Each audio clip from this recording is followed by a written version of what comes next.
আসসালামু আলাইকুম। আমার আজকের রেসিপি মুরগির মাংস দিয়ে লাউ রান্না। একবার এভাবে বানিয়ে দেখবেন, খেতে অনেক ভালো লাগবে।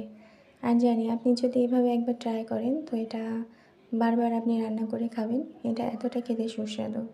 এটা আপনি এমনিও খেতে পারেন, ভাত রুটি সব কিছুর সাথে খাওয়া যায়। যারা ডায়েটে থাকেন তারা এভাবে খেতে পারেন। আমি লাউ পরিষ্কার করে ধুয়ে এরকম বড় সাইজ করে কেটে নিয়েছি। আর 500 গ্রাম মুরগির মাংস নিয়েছি। এখানে আমি স্বাদমতো লবণ আর অল্প হলুদ দিয়ে মাখিয়ে নিচ্ছি।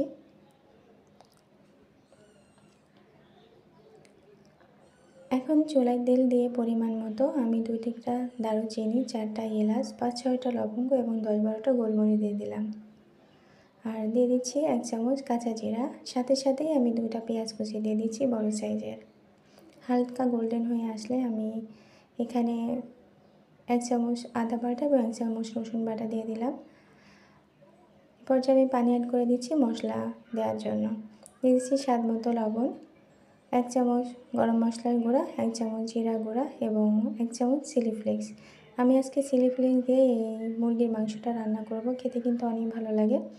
মশলাটা অনেক ভালোভাবে কষানো হয়ে গিয়েছিল। আমি মাংসটা দিয়ে দিচ্ছি।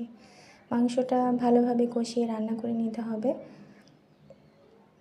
কারণ লাউ দেওয়ার পরে আমি খুব কম টাইমে রান্নাটা শেষ করব। আমি আরেকটু হলুদ অ্যাড করে দিলাম।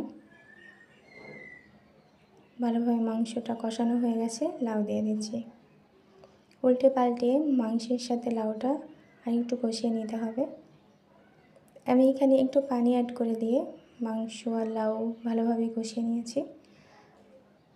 আর কষানো হয়ে গেছে, আমি এখানে গরম পানি অ্যাড করে দিচ্ছি। সবসময় রান্নাটা গরম পানি দিয়ে করবেন, দেখবেন অল্প সময়ে রান্না হবে এবং সুস্বাদু হবে। আমি 5 মিনিটের জন্য ঢেকে রেখেছিলাম, এখন উঠিয়ে নিয়েছি ঢাকনা। আর এ পর্যায়ে আমি আর ঢাকবো না। রান্নাটা খুব অল্প সময়ে রান্নাটা হয়ে যায়। লাউটা গলে গেছে এবং গ্রেভিটা ঘন হয়ে গেছে। আমি চুলা জালটা নিভিয়ে দিচ্ছি। দেখেন সুন্দর একটা কালার আসছে আর খেতে খুবই মজা। ফ্রেশ একটা ফ্লেভার থাকে, তো খেতে ভালো লাগবে। এভাবে একবার বানিয়ে দেখবেন, অবশ্যই ভালো লাগবে। আর যদি ভালো লেগে থাকে কমেন্টস করে জানাবেন। আর আমার রেসিপি যদি ভালো লেগে থাকে ভিডিওটি শেয়ার করবেন, লাইক কমেন্ট সাবস্ক্রাইব করে নিয়মিত সাথে থাকবেন। আল্লাহ হাফেজ।